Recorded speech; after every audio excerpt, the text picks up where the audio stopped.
Those of you who got an invite, welcome to Nerd Prom. No matter where in the world you are, we're all Nerds International. With the hyphen.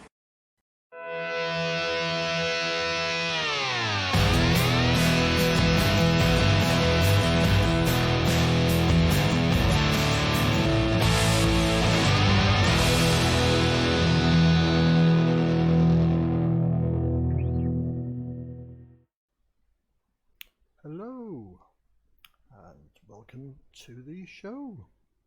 So, today I'm going to look at another VTT. This is Standard Action, and it can be found at standardaction.net. Now, if you're familiar with Roll20, then this virtual tabletop is similar in many ways to Roll20. It's more lightweight, but it's also free. So you do have to register with a username and email address and a password, and then once you log on, then you come to my campaign screen. Now along the top you can look at other campaigns that are available that other people have set up. You may not be able to join them, but these are ones that have been set up to public. You can also have a look at other players and other players on here if you want to get in touch with them. And if you click on the standard action, this takes you to the campaigns that you already run. If you want to do a new campaign, it's simple as going across to campaign, click new campaign, give it a title and create, and that will bring you to this page, and you can upload a campaign image which can be a maximum of 2 megabytes in size. You can give it a title and a description and a tick box whether you want it visible to the public or not. You can add any players in here and kick any players. The content, you can add characters and add folders, and you can also delete the campaign. So for example, if I want to delete test, just type in test and it will delete. So let's have a look at a couple of campaigns that I've already set up. And the first one is an aliens one I set up. So if we go across to here, this is the start page. You can set your image and your description. It says system here, but there is no way to change the system at the moment. I don't know if it's going to be a future feature, but we'll have to wait and see. Then the dashboard takes you back to where we were before, where you can do the alterations. And then we click on play. And here is the main setup for standard action. So I'll guide you through all the bits now, and I'll show you what it's all about.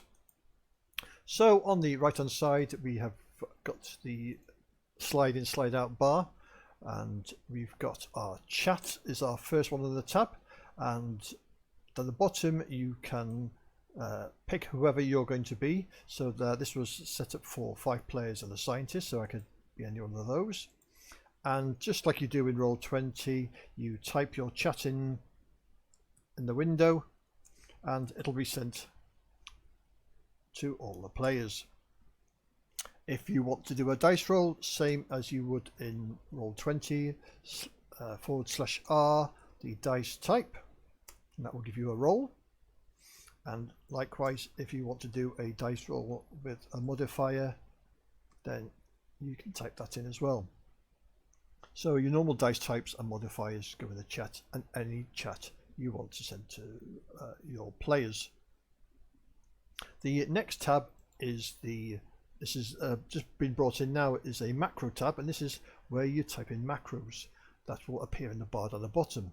So let's add a macro. So we want to call this macro, let's say we want to call it strength. Now when we click on it, in the window below we'll write /R 1d20 plus. Let's say our strength is a 3, so we're always going to add that. And the little eye here decides whether it's visible or not. The eye at the top lets it appear in the quick bar below. So if we want to run the macro from the quick bar, we can click it there, and there's the 1d20 plus 3 roll. Or we can just do exclamation mark with the name, which was strength, and it does the roll for us. If the I is not ticked there, that means that the players won't see it. Okay, move on to the next one. This is where you have your tokens that are going on the board for your players, and I'll explain in a second how we get these in. But if I click on one of these, you see that when you import them, or when you create them, you can have an image at the top for a character portrait, a token type, the name of the character, and who it's going to be controlled by. And you can also put a description. If you want to add a new token, a new character, click on the plus sign there. It automatically calls it Mysterious Stranger, and then you just go in and change the name, change the description, and drag and drop an image on there. And you do that from your File Explorer. So if you've got a File Explorer open, which is in my other window, but let me drag it across. So let's find some tokens in my local directory. So for example, let's just drag a 5e token. I know it's irrelevant, but you just drag it across and drop it on, and there's your token. It's as simple as that. You can also add folders by clicking the folder icon, and if you notice here on my folders I've got some NPCs, and that's my NPC. Once you've got the one on the side here, it's just a matter of dragging it across and popping it onto the screen. The next tab across is settings, and you've got two settings, which is the zoom sensitivity and the scroll mode for your mouse. So this is currently set up for zooming with the mouse, so I zoom in and zoom out using my middle wheel, or you can set it to pan so that when you scroll, and let's alter the sensitivity, so now when I scroll you can see it moves up and down, but I found that zoom is the best mode for this. So that's the right hand side. Let me just take a sip of my coffee. I've got some nice chocolate and raspberry flavoured coffee here. I wet my palette, there we go. So up the top we've got our tools. We've got our drawing tool. This allows you to, first square box sets the colour of the box shape, and you've got all the different colours. You can add a hex code, or you can have it transparent, and the box below is for the fill of the box, so again all the colours and the transparent. And to draw the box for the outline and the colours, then you use the square to the right, and if you want to use a polygon tool, square to the, there's the one below it. Again, it picks up the outline and the fill, and this is the size of the line. And I'll show you in a minute when I explain the other tools how we do this. The next one along is the pointer tool. So the pointer tool allows us to pick up tokens and move anything that's not locked. There's a ruler for measuring. Simply left click, drag, and that gives you your distance. Then we come to the layers tool. The layers tool, there's several layers set up with it when you first get it, being lighting, tokens, and map. These are some more that I've added, and I'll go through these now. So let's have a look at what we've got set up here. So these are your different layers, and the first box on the left hand side there is whether the drawings that you make on this layer with the pencil tool up here interact with the light. Now usually what happens is that you set it up on the lighting layer, and I've got some light set on the token in the middle here. So go to the lighting layer, let's come up to our drawing tool. We'll pick a black outline, and for simple sake we'll have a black interior. And if I drag the box across here now, you'll notice that it casts a shadow. If I switch the lighting off, then it doesn't show at all. So that's your first column. That is whether a drawing on that layer affects the lighting. Then the states can be is on or off. The next one is the eye icon, and that is layer visibility. If it's black, it is visible to all. If it's grey, it's visible to the GM only, and if it's the grey with a line through it, that means it's not visible by everyone. And you can see this is the case with the item I've just drawn. It's not visible to anyone. So if I switch it back to GM view, you can now see that it is now visible. And to get rid of that, we can just click on it and delete it. Same for there. Click on it, press your delete button. There we go. So that is your eye icon. The third column, the padlock, is the lock layer. If it's black and closed, it is locked to everybody. If it's black but unlocked, it's unlocked to the GM only but locked to everybody else. And if it's greyed out, I believe that it's not locked at all. So those are our layers. You can add layers here and rename them by clicking on the settings, rename them and the opacity. You can move them up and down, and you can delete them. So those are your layers. Finally, there is a turn order for doing turn orders, and you can add to the turn order, set the initiative number for each one, and then when you click through, it'll swap them over, and you've got multiple ones there. That'll add to that. So those are at the top. Then we move over to the left hand side, and you'll find this familiar for the Roll20. These are your scenes. So you've got your scenes over here to the right, and to the left we've got the upload tool, the gallery where everything is saved in. So you can see here, this is for the aliens folder. Again, you can create folder. If I click on the aliens folder, you can see then these are the tokens I've added. If you want to add a token, it's a simple matter of clicking on the cloud, and the maximum size for any images is 4 megabytes. And everything in standard action is considered a token, whether it's a map, whether it's an icon, whatever, it's considered a token. So you can also search in the top box up here, and you can see that I've got several different folders. So I've got one for 5e maps, which I'll come to on the next map, characters, decor, and again these can be dragged across. So that's the gallery side of it. When we come to the scene side, where the little bookmark is that where the players are at the moment.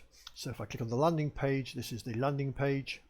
Each one of them has got, you can delete it by clicking on the dustbin, you can change the name by clicking on the pen, or you can click on the settings, and here you can set up for each individual scene whether it's got a grid, a square, or no grid at all, what size the grids are. So that'll be 5 foot. How many grids across we've got, how many grids going down we've got. The background color, again this can be set by picking a color or by putting it in the hex code, and the player and the GM's lighting, and you can set that for each individual one. So let me show you now this one here. So this is one I've got set up. Let's get rid of the settings. You have to click again on the settings. There are no instructions for this VTT. You've got to work it out for yourself. It's supposed to be lightweight, and it's that light. It hasn't got any instructions and no tooltips. So here we go. So on this map, I've actually drawn. You can see on the settings, we've got the grid, square grid. So I've got the grids going across, 25 across and 15 high. For this map, I actually drew a square building, a square out with a fill color to make the room. The background, the grid is colored in black, and there you can see the color of the map. If I was to change this, then you'll notice the color will change as well. So that's how I did this. Just a nice simple map. With the lighting, you can alter the lighting for each individual for the players and the GM, but you have to set up your light source on the tokens. So let's have a look how I've done it on this one. So on this one, this token I've dragged across here. If I go to the settings on it, you can see it produces light. You set the start radius and the end radius, and you can have a name for it if it's a character, and you can add some notes. So that is how I've got the light. And if you notice now, if I push the light up for the GM, that is what the GM's seeing, and if I want to see what the players are seeing, we can alter that. And that's so what you do is you set the GM how you think the player should see it, set the players, and then you can actually boost up the GM one so that you're not affected by it. So let's have a look at the tokens. So I've got all I've got in here is all tokens that I've added onto a base map instead of having a background map. So let's start with some players.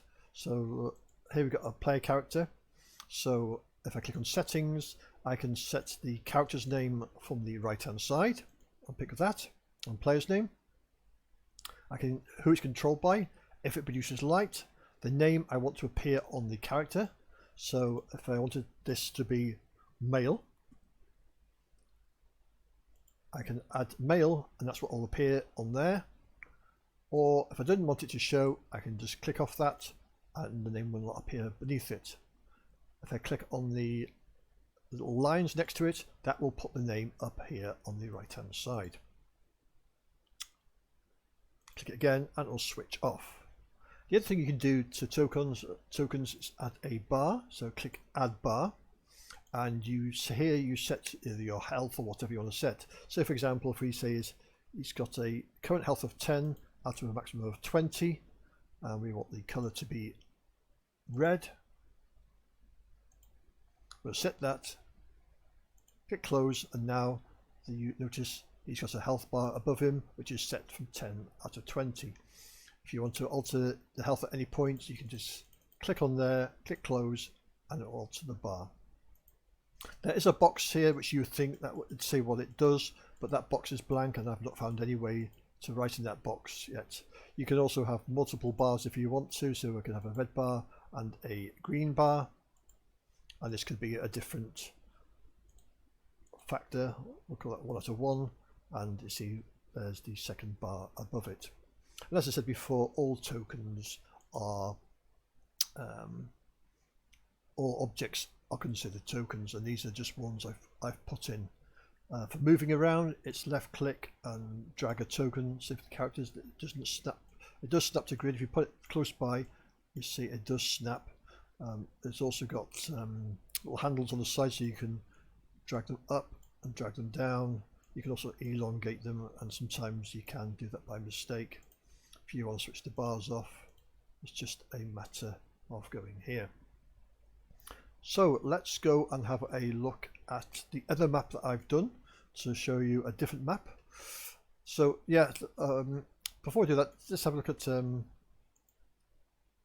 other ones I've done here. There's the aliens one. I've got a person here, and you can see that there's a door, there's a line here. So if I move the door and drag the person out, you can see how the light then goes with them.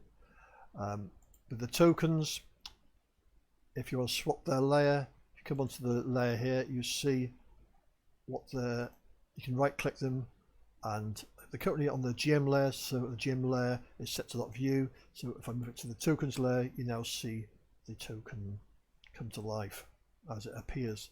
So on the tokens, you can right click, you can move them to different layers. If you click on settings, that brings up the box that comes up before by clicking the cog. You can add the turn to the turn tracker. You can copy the token so you can paste it. So if you want multiple copies, you can do that.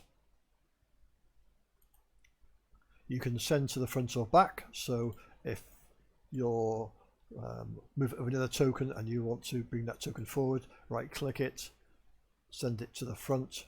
It will appear with the front of it's on the same layer, and you can send it to the back, and you can delete. Just as you can see that some of these I've set different scenes within the same heading. So for corridors here, I've got a crossroads and I've got a planetary, and these are all simple maps to set up. We're setting the squares up and a coloured background. You notice there's no handouts or character sheets, then that is for you to store elsewhere. So let's go and have a look at one of the maps I've done in the campaign. So if you go up to the top right hand corner to exit and go back to click on solid action, this brings up the other campaigns that I'm running or that I've set up, and this is my Lamentations, Lost Mines of Fandelver, that's it. Click on play, and if you've played Lost Mines, you'll recognise this first scene.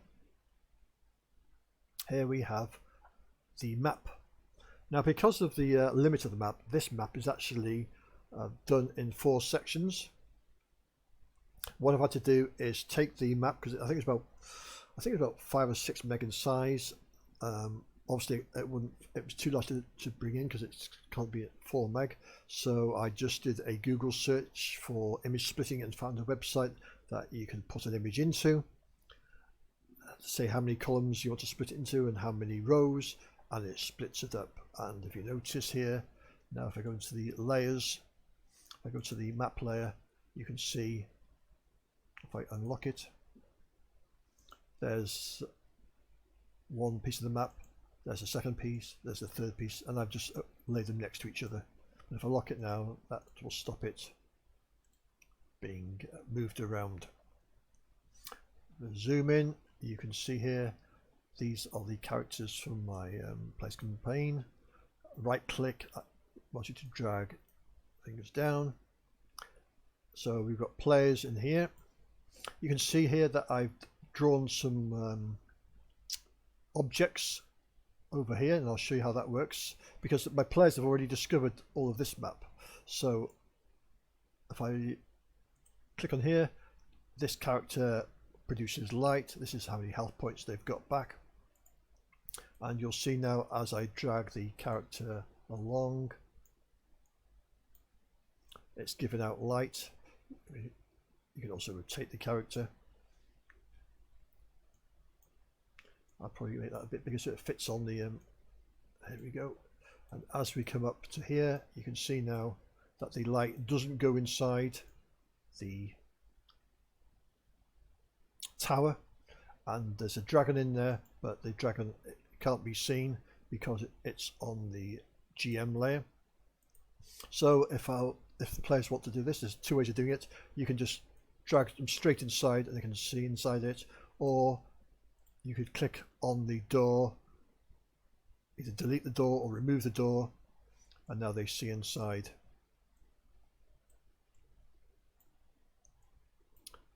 But you'll notice that these, if you're not careful, it's quite easy. You can drag these bits around, so you got to make sure that you lock these to make sure that they're not draggable around, otherwise it will cause you. You can see now I can't drag that, but if I click on there,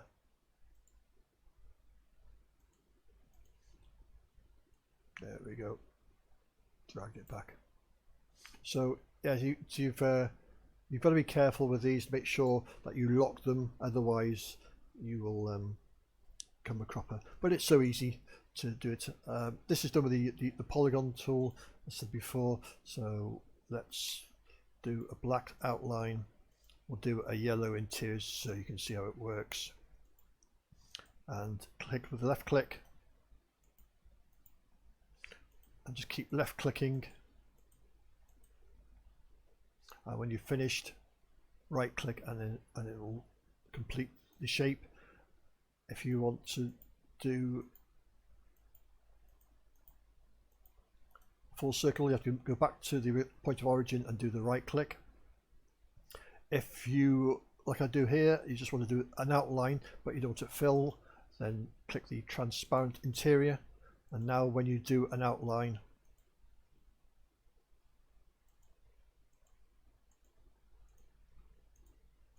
you can see it doesn't fill it in.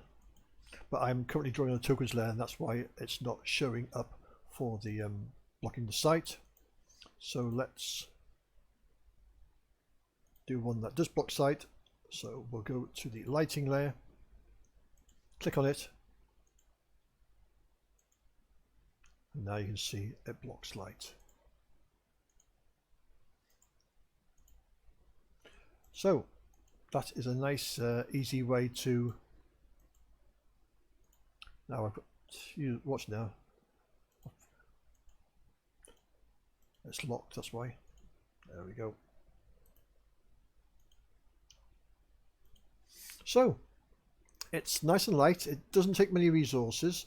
When your players log into your game, then when you go to your characters, click on them, you'll see all the people that have logged into the game in here, and then you can click on who's got control of that token. So it's nice and lightweight, hasn't got many resources, so it's not sluggish. You can see here I've set up a strength roll.